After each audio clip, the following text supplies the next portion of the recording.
Hello everyone, my name is Rahul. ICICI bank में audit manager का क्या जॉब रोल होता है उसके ऊपर ये एक डिटेल वीडियो है। ऐसे तो मैं आपको इस वीडियो में आईसीआईसीआई बैंक में ऑडिट मैनेजर का क्या जॉब रोल होता है उसके ऊपर ये वीडियो बना रहा हूँ, लेकिन अगर आप किसी भी बैंक में इस पोस्ट के लिए अप्लाई करते हो तो मोर और लेस आपका सेम ही प्रोफाइल रहेगा एंड जो भी रिक्वायरमेंट है एंड जो भी अदर डिटेल्स है वो भी मोर और लेस सेम ही रहेंगे। तो अगर आप किसी भी बैंक में इस पोस्ट के लिए अप्लाई कर रहे हो तो मैं आपको इस वीडियो में डिटेल में बताऊंगा कि ऑडिट मैनेजर का क्या जॉब रोल होता है, उसकी क्या जॉब रिस्पॉन्सिबिलिटीज होती है, कौन कौन अप्लाई कर सकता है, कौन कौन एलिजिबल है, क्या इसमें कोई फील्ड वर्क होता है, क्या इसमें भी सेल्स करना पड़ता है, ऑफिस का टाइमिंग क्या होता है, सैलरी कितना रहता है, सब कुछ मैं आपको इस वीडियो में डिटेल में बताऊंगा। सबसे पहले एंट्री रिक्वायरमेंट की बात करते हैं कि कौन कौन इसे अप्लाई कर सकता है और कौन कौन एलिजिबल है। तो इसका जो मिनिमम क्वालिफिकेशन रिक्वायर्ड होता है वो आपका बैचलर्स होता है। बैचलर्स तो आपका होना ही चाहिए, तभी फिर आप इस पोस्ट के लिए अप्लाई कर पाओगे। और बैचलर्स डिग्री अगर आपका रेलेवेंट फील्ड में है तो फिर आपको ज्यादा प्रेफर किया जाएगा। अगर आपने बीकॉम किया है तो फिर आपको ज्यादा प्रेफर किया जाएगा, या फिर अगर आपने अकाउंटिंग एंड फाइनेंस के ऊपर डिग्री किया है, कॉमर्स के ऊपर किया है, इकोनॉमिक्स, या फिर अगर आपने बिजनेस एडमिनिस्ट्रेशन पे आपका डिग्री है तो फिर आपको ज्यादा प्रेफर किया जाएगा। बैचलर्स डिग्री के साथ अगर आपने मास्टर्स भी किया है या अगर आपने एमबीए किया है तो फिर आपको और भी ज्यादा प्रेफर किया जाएगा। फॉर एग्जांपल, अगर आपने एमबीए इन फाइनेंस किया है या फिर आपने एमकॉम किया है तो फिर आपको ज्यादा प्रेफर किया जाता है। लेकिन अगर आपने मास्टर्स डिग्री नहीं किया है या फिर एमबीए डिग्री नहीं किया है, लेकिन अगर आप बैचलर्स के बाद सीए किए हो तो भी फिर आपको प्रेफर किया जाता है। अगर आप क्वालिफाइड चार्टर्ड अकाउंटेंट हो या फिर अगर आप सीए इंटरमीडिएट हो फिर भी आपको प्रेफर किया जाता है। बाय द वे, वीडियो में आगे बढ़ने से पहले आप प्लीज ये देखिए। जब जॉब लगी तो मतलब घर वालों का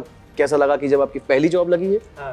फर्स्ट जॉब थी ग्रेजुएशन के बाद, तो कैसा लगा मतलब फैमिली? पहले तो मैंने किसी को नहीं बताया था हाँ। कि मेरी जॉब लगी। हाँ। जब मेरा ऑफर लेटर वगैरह आ गया हाँ। तो मैंने अपने बड़े भाई को बताया कि मेरी यहाँ पे जॉब लगी। हाँ।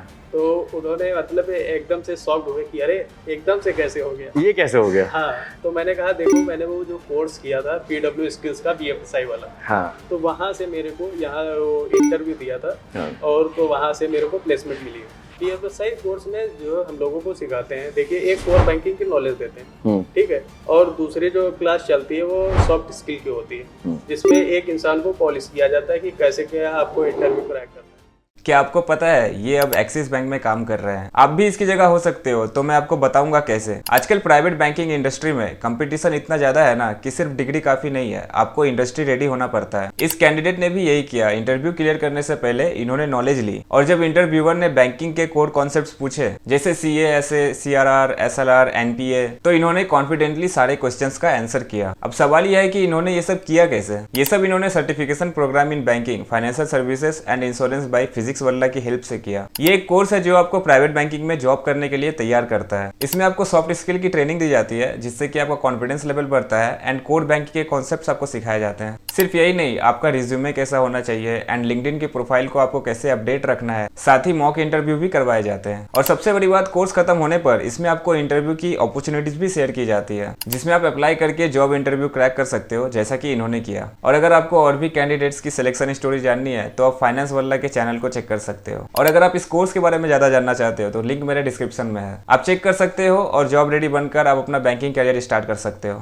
Thank you so much. और अब अपने टॉपिक पर वापस आते हैं। अब वर्क एक्सपीरियंस की बात करते हैं कि इसमें क्या वर्क एक्सपीरियंस रिक्वायर्ड होता है। तो इस पोस्ट के लिए अप्लाई करने के लिए आपका जो वर्क एक्सपीरियंस रिक्वायर्ड होता है वो 0 to 5 ईयर्स का रिक्वायर्ड होता है। अगर आपके पास रेलेवेंट बैचलर्स डिग्री है लेकिन आप फ्रेशर हो तो फिर आपको सेलेक्ट नहीं किया जाता है। इसके लिए आपका 1 ईयर का एक्सपीरियंस रिक्वायर्ड होता है। बैचलर्स डिग्री के साथ साथ अगर आपका 1 ईयर का कोई रेलेवेंट एक्सपीरियंस है, जैसे कि आपने कभी ऑडिट में काम किया है, इंटरनल ऑडिट या फिर बैंकिंग ऑपरेशन ऑडिट या फिर रिस्क मैनेजमेंट, कंप्लायंस मैनेजमेंट या फिर प्रोसेस ऑडिट, ये सारे में अगर आपका कोई 1 साल का भी वर्क एक्सपीरियंस है तो फिर आपको कंसीडर कर लिया जाता है। बट वहीं अगर आपने एमकॉम किया है या फिर एमबीए विद फाइनेंस किया है या फिर आपने सीए इंटरमीडिएट हो एंड अगर आपका कोई वर्क एक्सपीरियंस नहीं भी है तो भी फिर आपको कंसीडर कर लिया जाता है इस पोस्ट के लिए। एंड अगर जॉब लेवल की अगर बात करें तो ये एक मैनेजर लेवल का जॉब है। ये आपका मिड मैनेजरियल लेवल का जॉब रोल है। और अब इसके जॉब रोल के बारे में डिटेल में बात करते हैं। तो जैसा कि आपको नाम से ही पता चल रहा होगा कि इसमें जो आपका जॉब रोल रहेगा वो ऑडिट करने का रहेगा। दैट मीन्स आपको रिकॉर्ड्स चेक करने होंगे, आपको रिपोर्ट्स चेक करने होंगे, आपको प्रोसेस चेक करना होगा कि सब कुछ सही से काम कर रहा है या नहीं, सब कुछ प्रॉपर वर्क कर रहा है कि नहीं, सब कुछ करेक्ट है या नहीं, लीगल है या नहीं, सब कुछ आपको चेक करना पड़ेगा। आपको मेक श्योर करना पड़ेगा कि आपके जो भी बैंक के स्टाफ्स है, जो भी एम्प्लॉयज है, वो करेक्ट रूल्स एंड गाइडलाइंस को फॉलो कर रहे हैं। अगर कोई मिस्टेक्स है या फिर कहीं पे कोई कंप्लायंस रिस्क है या फिर कोई भी रिस्क है या फिर अगर कोई वीक एरियाज है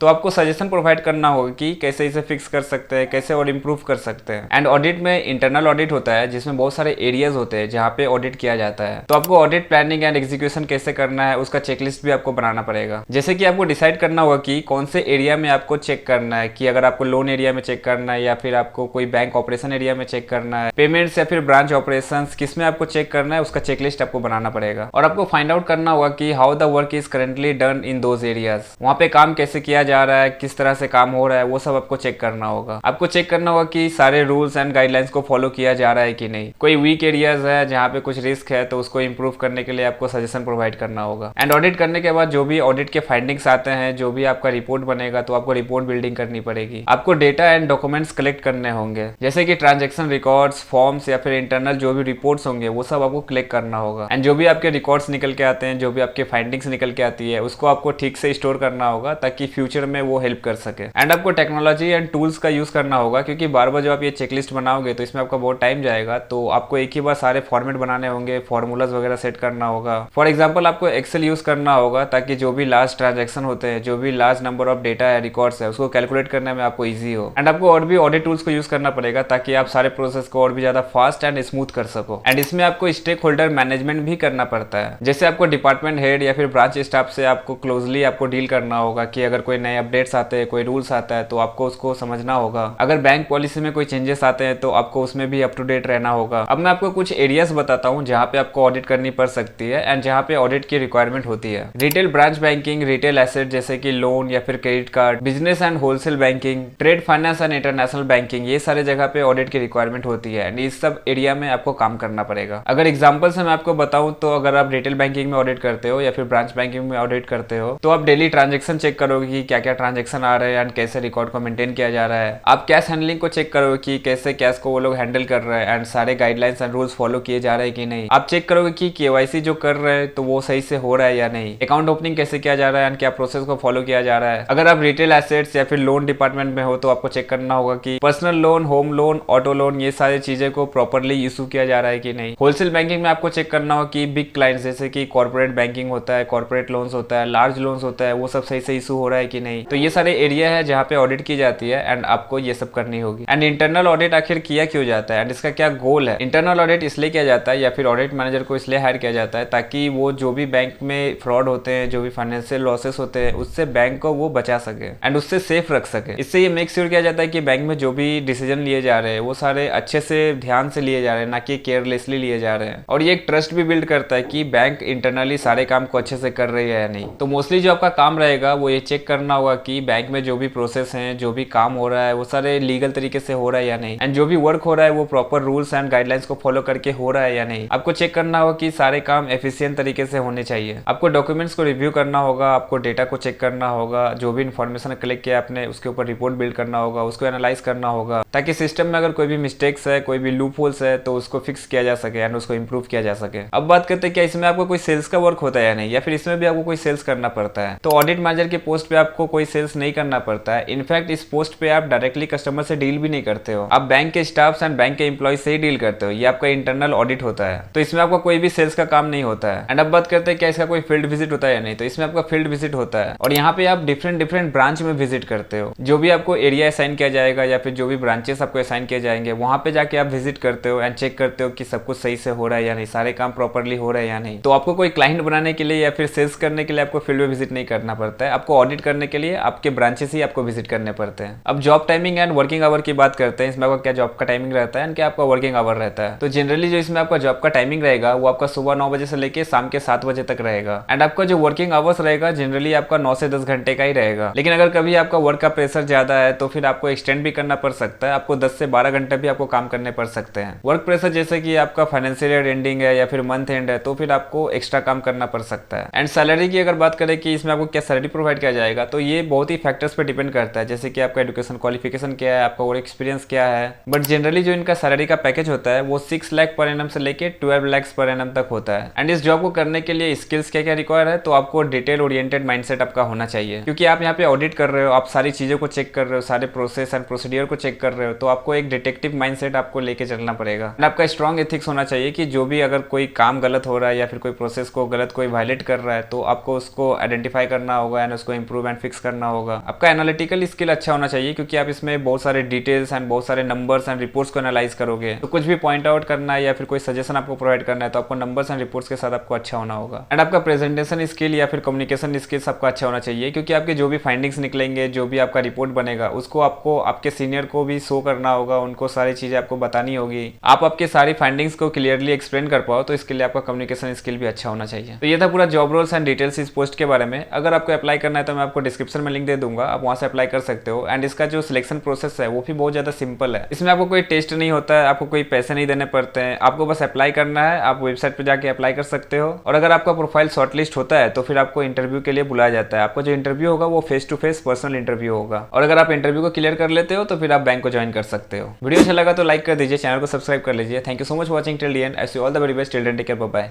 जय हिंद।